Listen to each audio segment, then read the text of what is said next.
Hello there, I'm Zena James, and we have not had much activity for us here at home today as a relatively dry atmosphere induced by that ridge pattern keeps conditions hot, sunny across our region. Now, maximum temperatures are slowly but surely climbing, with Piako recording a scorching 34.2 degrees, while Crown Point came in at 31.1.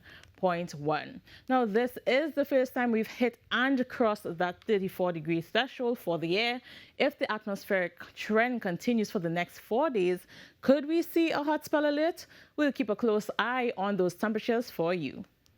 Rainfall remains low with 0 millimeters recorded across the board over the past 24 hours. But what remains mild? Well, that's Saharan dust. Looking at the Saharan air layer tracking model, today's conditions showed a slight ease from the dust, with air quality staying in the mild range. However, just ahead of us, a new plume of Saharan dust is approaching.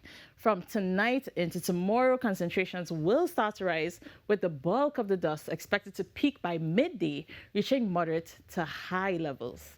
But for tonight, expect a hazy, clear to partly cloudy sky with a slight increase in that moisture. However, the mid to upper levels of the atmosphere remain a bit dry, so this is not expected to produce any significant rainfall, just a few passing isolated showers. Now, our overnight temperatures will dip to 23 degrees in Trinidad, but over in Tobago, we're looking at 26 degrees.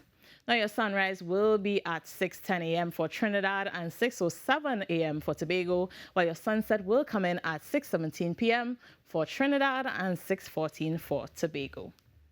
Tomorrow, however, will be hazy, mostly hot and sunny, with occasional partly cloudy spells and a few brief isolated showers. Trinidad's high, get this again, another 34, while over in Tobago, we can expect a few early morning showers, which may give way for some sunny, hazy, and breezy conditions with a daytime high of another 31.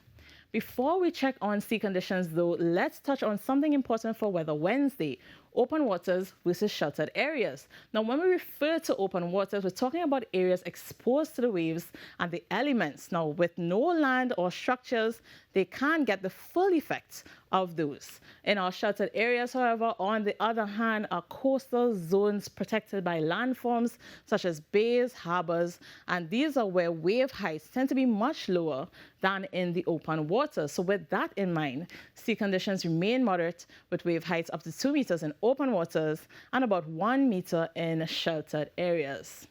Now let's take a quick look at our tidal times for tomorrow.